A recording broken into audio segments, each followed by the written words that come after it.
Hi, I'm Sara from Dezful. I want to tell you about something that happened a few years ago at my family home. We actually live in one of Dezful's villages. A village completely surrounded by farmland and orchards.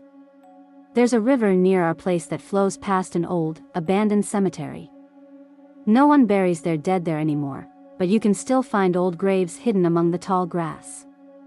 This area is full of spooky and scary stories. The old folks used to talk about jinn.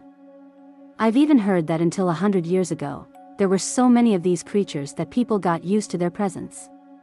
My grandfather said it was because our village is ancient, and apart from the abandoned cemetery, the materials we used to build our houses also played a role. I heard that jinn aren't afraid of houses made with mud and straw. Anyway, let me tell you about what happened to me. Our family home is built in a large garden. When my brother got married, he took a part of the garden and built a few rooms for himself.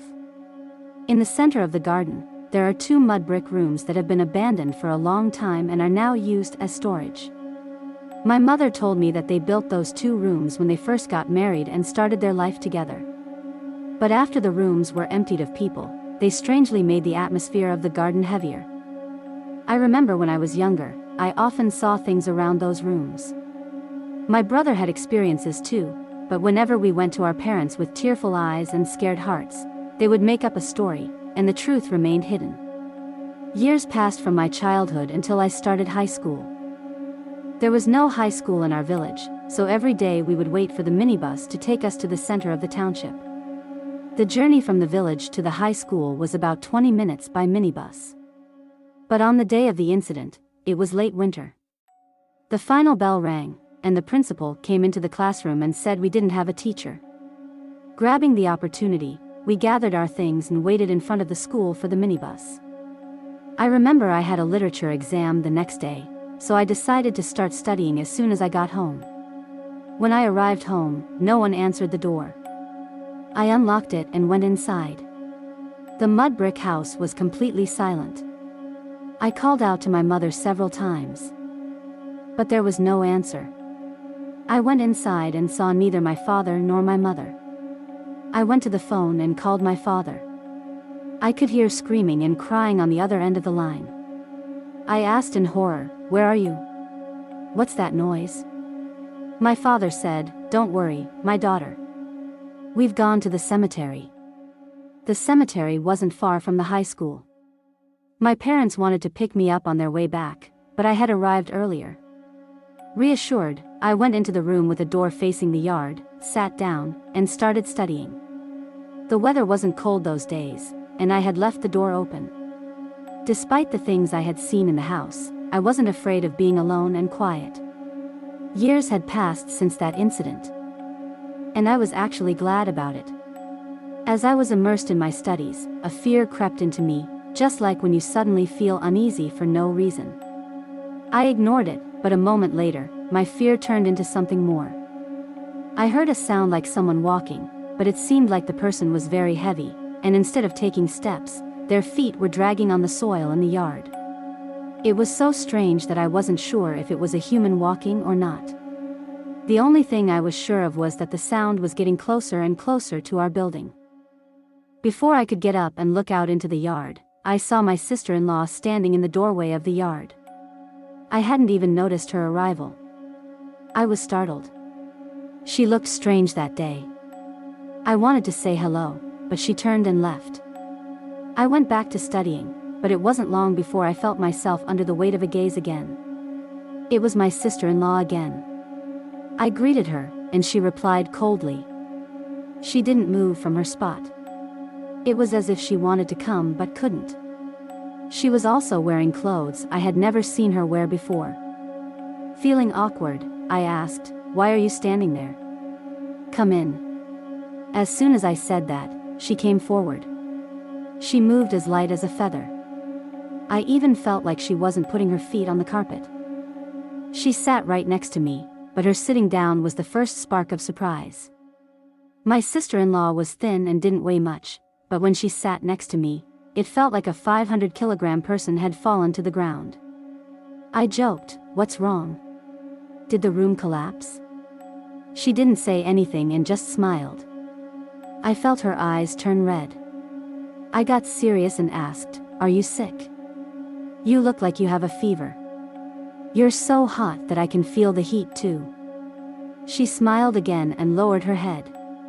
I gave up and thought maybe she wasn't comfortable with me. I went back to my book, and silence filled the room. Everything seemed normal until she asked me a strange and silly question. I don't know if she slipped up or if she wanted to test me. She asked, "Are you studying math?" It was like a bucket of ice water had been poured over my head. I looked at her and asked in surprise, "Why are you asking that?" You can see the literature book in my hand. Suddenly, my sister-in-law's eyes changed. How can I say this? While she was smiling, her eyes were full of hatred. I felt like she realized I was scared. Somehow, she understood that I knew she wasn't human. At that moment, her smile faded, and she started laughing. It wasn't like my sister-in-law's voice anymore. She laughed so loudly that I was afraid my ears would go deaf. I was too scared to run. My legs felt strangely heavy. Apart from that, I knew that this demon sitting next to me had no limits in its movements. I was ready for it to attack me, but not from behind. However, I had to struggle to stay alive. In that moment, I started praying and said, "Oh God," and threw the book away. I ran towards the yard, not caring about anything or whether I was helpless. I made it to the street and sat in a corner for half an hour, gasping for breath.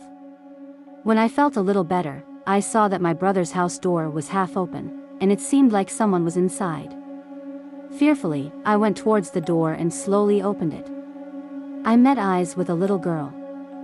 I sighed and said, "Are you home?" She said, "Yes, come in, Auntie. Why do you look so pale?" I didn't trust her and asked her to stay outside the door. When she came out, I asked her, "Did you hear any noise?" She asked, "What kind of noise?" I took a chance and told the whole story to the child. My niece was scared just like me and ran out of the house. I asked, "Where's your mother?" She said, "My mother went to the cemetery with Grandpa and Grandma. I'm alone in the house, but I didn't hear any noise." For about an hour, we both sat in front of the door until my parents and sister-in-law returned. I told them the whole story. With prayers, we entered our own house. There was no sign of that evil spirit, but the literature book was torn to pieces, and even the pen was broken in half.